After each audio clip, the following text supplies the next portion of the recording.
ఈరోజు పులివెందుల పోలీస్ స్టేషన్లో నా మీద రిజిస్టర్ అయినటువంటి క్రైమ్ నెంబర్ 18/26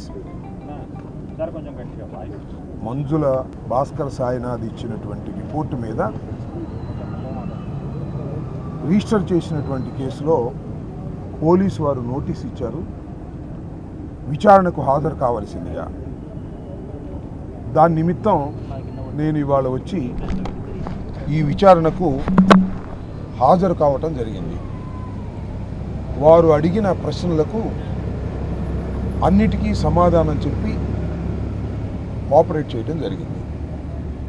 ఇక్కడ రాష్ట్ర ప్రజల దృష్టికి ఒక విషయాన్ని తీసుకురాదలుచుకున్నాను. ఇదే ఫ్యాక్ట్స్ మీద ఎవరైతే ఇక్కడ కంప్లైంట్ చేస్తే కేసు రిజిస్టర్ చేశారో అది జనవరి 31వ తారీఖున గుంటూరులో రాష్ట్ర ముఖ్యమంత్రి చంద్రబాబు నాయుడు గారు నేను అనరాని మాటలు అన్నానని ఇక్కడ కంప్లైంట్ ఇచ్చారు, ఇక్కడ రిజిస్టర్ చేశారు. నల్లపాడు పోలీస్ స్టేషన్లో కూడా కేసు రిజిస్టర్ చేశారు. అదే రోజు సాయంత్రం నన్ను అరెస్ట్ చేశారు. ఆ మరుసటి రోజున నన్ను కోర్టులో హాజరుపరిచారు. కోర్టు వారు రిమాండ్ ఇస్తే నేను 18 రోజుల పాటు రాజమండ్రి సెంట్రల్ జైల్లో ఉన్నాను. తర్వాత బెయిల్ మీద రిలీజ్ అయ్యాను. Same facts, complaints are different. ఒకే సంఘటన, ఒకే ఇన్సిడెంట్, ఒకే నేరారోపణ. ఒకే నేరారోపణ మీద 36 కేసులు పెట్టారు. ఇంతకుముందు 36 కేసులు కోర్టులో వేశాం, అది క్వాష్ చేశారు. 161 సిఆర్పిసి ప్రకారం కడమ కేసులు సాక్ష్యంగా భావించండి, అక్కడున్న నల్లపాడు కేసును మాత్రం ప్రధాన కేసుగా తీసుకోమని చెప్పారు కోర్టు వారు. ఆ 36 కేసుల్లో ఈ 18/26 కూడా ఉంది కోర్టు వారు ఇచ్చిన ఆర్డర్లో. అయినా నన్ను విచారణకు పిలిచారు. It is a contempt of court. ఇది చట్ట వ్యతిరేకం. పోలీసు వారు కోర్టు ఆర్డర్ని ధిక్కరించి నన్ను పిలిచారు. ఇది చట్ట వ్యతిరేకం. ధిక్కరిస్తున్నారు. పోలీసు వారు అన్ని చట్టాలను ధిక్కరిస్తున్నారు, న్యాయస్థానపు ఆర్డర్ని ధిక్కరిస్తున్నారు.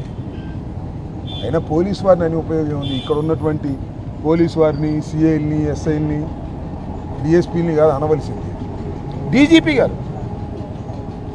ఆయన లోకేష్ గారు ఏం చెప్తే తింటాడు. ఆ డీజీపీ గారు వీళ్ళకి ఫోన్ చేస్తారు, రాంబాబు గారిని పిలవండి, రాంబాబు గారిని విచారించండి, గంట సేపు 2 గంటలు 3 గంటలు కూర్చోబెట్టండి, మానసికంగా ఒత్తిడి చేయండి. మీ ఒత్తిళ్లకు మేము లొంగుతామా? మేము పొలిటీషియన్స్. ఈ రాష్ట్రాన్ని 5 సంవత్సరాలు పరిపాలించినటువంటి వైఎస్ఆర్ కాంగ్రెస్ పార్టీకి చెందినటువంటి నాయకులం.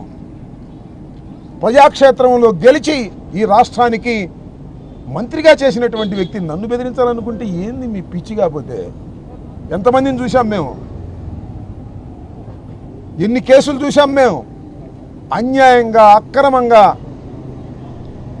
మోసపు కేసులు పెట్టి మమ్మల్ని అణచాలని ప్రయత్నం చేస్తున్నారు. ఏమండి, జగన్మోహన్ రెడ్డి గారిని టీవీలో రోజుకి ఎంతమంది తిడుతున్నారు? అది ఎవరు ఈ సోషల్ మీడియాలో ఉంటారు, వాళ్ళు పేరు చేయడం కూడా నాకు ఇష్టం లేదు. ఎన్ని వీడియోలు చేసి తిడుతున్నారు జగన్మోహన్ రెడ్డి గారిని. ఒక కేసైనా పెట్టారండి అంటే ఏంటి? చట్టం చంద్రబాబు నాయుడు గారికి ఒకటి, జగన్మోహన్ రెడ్డి గారికి ఒకటి ఉందా? అంటే అంబటి రాంబాబు చంద్రబాబు నాయుడు గారిని తిట్టారని కంప్లైంట్ చేస్తే కేసు పెడతారు. జగన్మోహన్ రెడ్డి గారిని ఫలానా ఆయన తిట్టాడు అని కంప్లైంట్ చేస్తే కేసు పెట్టరు. చుట్ట తీసి చెత్తబొట్ల వేస్తారు. అక్కడ దాకా ఎందుకు? ఆంధ్రజ్యోతి రాధాకృష్ణ టీవీలో తిట్టాడే మమ్మల్ని అందరినీ. 175 స్టేషన్లో కూడా కంప్లైంట్ ఇచ్చాం. అరే డీజీపీ గారు ఒక్క కేసైనా రిజిస్టర్ చేశారండి? ఒక్క రోజైనా పిలిచి విచారించారండి? మీకు వైఎస్ఆర్సీపీ నాయకులు అంబటి రామం అంటే లోకువా, అంటే అధికారంలో లేవనా? రామా మళ్ళీ అధికారంలోకి రావా? మళ్ళా 3 సంవత్సరాల తర్వాత జగన్మోహన్ రెడ్డి గారి నాయకత్వంలో వైఎస్ఆర్ కాంగ్రెస్ పార్టీ గెలుస్తుంది. ఈ కూటమి ప్రభుత్వాన్ని కుప్ప కూల్చేస్తాం ప్రజాస్వామ్య పద్ధతుల్లో. మీరు చేస్తున్నటువంటి దౌర్జన్యాలకి, మీరు చేస్తున్నటువంటి పోలీస్ హెరాస్మెంట్స్కి సమాధానం చెప్తామని కూడా మనవి చేస్తున్నాం. ఎంతమంది సోషల్ మీడియా యాక్టివిస్టుల్ని మీరు భయపెట్టాలని, లోపల పెట్టాలని ప్రయత్నం చేస్తున్నారు. పూడి శ్రీహరి జర్నలిస్టు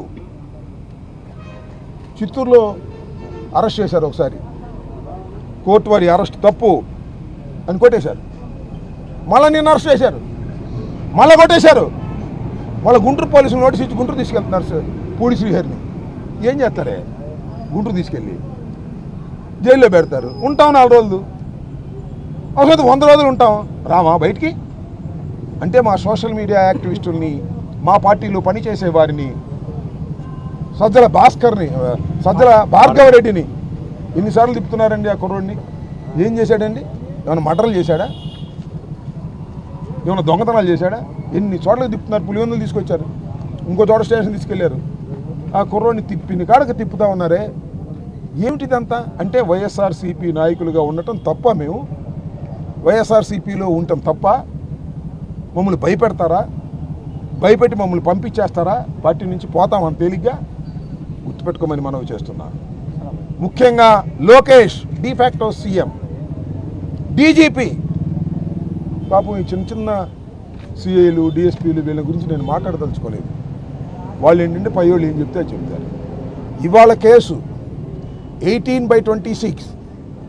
ఇది ఆల్రెడీ నేను కారాగారంలో ఉన్నప్పుడు కోర్టు వారు దీన్ని క్వాష్ చేసి 161గా స్వీకరించమని చెప్పినా కూడా నన్ను ఇవాళ పిలిచి 2 గంటల సేపు కూర్చోబెట్టి విచారణ జరిపారు. ఇది కంటెంప్ట్ ఆఫ్ కోర్ట్. దీని మీద న్యాయస్థానానికి వెళతాను. దీనికి కారకులైన వారిని కోర్టులో, న్యాయస్థానంలో ఎంతటి అధికారైనా నిలబెడతాను. వెనుకాడే ప్రశ్న లేదు. నా న్యాయ పోరాటం సాగుతూనే ఉంటుంది. అరే, నా ఇంటి మీద 7.5 గంటల సేపు బీభత్సం చేశారే, చూశారుగా మీరు అందరూ, మీడియాలో చూశారుగా, లైవ్ చూశారుగా. ఒక్కడి మీద కేసు పెట్టలేదండి, ఒక్కడి మీద కేసు పెట్టలా. నా కారు దహనం చేశారు, నా ఇల్లు బగలగొట్టారు, నా భార్యా బిడ్డలను తిట్టారు, నా ఫర్నిచర్ ధ్వంసం చేశారు, నా కంప్యూటర్లు ధ్వంసం చేశారు, నా ఆఫీసు గుల్ల చేశారు. ఒక్కడి మీద కూడా కేసు పెట్టలా. వాళ్ళకు ఒక రకమైన బిఎన్ఎస్ఎస్, మాకు ఒక రకమైన బిఎన్ఎస్ఎస్. మేము అంటే కేసు, వాళ్ళు కొట్టినా కేసు లేదు. ఏంటిది? ఇదేనా చట్టం చంద్రబాబు నాయుడు గారు? ఇదేనా చట్టం లోకేష్ గారు? ఏంటి అన్యాయం? ఈ అన్యాయాన్ని ప్రజలు చూడటం లేదా? రాష్ట్రంలో ఉన్న ప్రజలందరూ చూస్తున్నారు. దేశంలోనే కాదు, ప్రపంచంలో ఎక్కడున్న తెలుగు వాడంతా చూస్తున్నాడు. తప్పిది చంద్రబాబు అని చెప్తున్నారు. నీకెన పట్ల చెవుల్లో సీసం పోసుకున్నావు, నీ అబ్బాయి చెవుల్లో సీసం పోసుకున్నాడు. తండ్రి కొడుకులు ఇద్దరు ఎండరు, డబ్బులు సంపాదించుకోవటం, సూట్ కేసు సర్దుకోవటం, హైదరాబాద్ తీసుకెళ్ళడం, ఇదే పనిలో ఉన్నారు తప్ప లా అండ్ ఆర్డర్ కాపాడే పనిలో లేదు. పోలీసులు మా మీద ఉపయోగిస్తున్నారు. అరే, మొన్న ఆంధ్రజ్యోతి విలేకరుని చంపేశారు ఒక చోట, ఓ సాక్షి విలేకరుని కొట్టారు ఒక చోట. వాళ్ళ మీద ఏం యాక్షన్ తీసుకోరు, అరెస్టులు చేయరు, లా అండ్ ఆర్డర్ కాపాడరు. కానీ మేమేదో చంద్రబాబు నాయుడు గారిని విమర్శిస్తే కేసులు పెట్టేస్తారు. జాగ్రత్త, కలకాలం మీది కాదు. మారుతాయి. వేసవికాలం వస్తుంది, వర్షాకాలం వస్తుంది, చలికాలం వస్తుంది, తెలుగుదేశం కాలం వస్తుంది, జగన్ కాలం వస్తుంది, అంబటి రాంబాబు కాలం వస్తుంది. జాగ్రత్త, గుర్తుపెట్టుకోమని కూడా ఈ సందర్భంగా చెప్పదలుచుకున్నాను. మరి ఈ రోజున నేను పులివెందులు వచ్చినప్పుడు మా కార్యకర్తలు, వైఎస్ఆర్సీపీ కార్యకర్తలు, జగన్మోహన్ రెడ్డి కార్యకర్తలు, నా బలిజ సంఘీయులు నన్ను చాలా ప్రేమతో నన్ను ఆహ్వానించారు. నేను నేరం చేసి వచ్చాను అనుకోలే. వాళ్ళు రాంబాబు గారు వీరుల్లాగా వచ్చాడని అందరూ ఆహ్వానించారు. వాళ్ళందరికీ నా హృదయపూర్వకమైన నమస్కారాలు తెలియజేసుకుంటూ మీ దగ్గర సెలవు తీసుకుంటాను.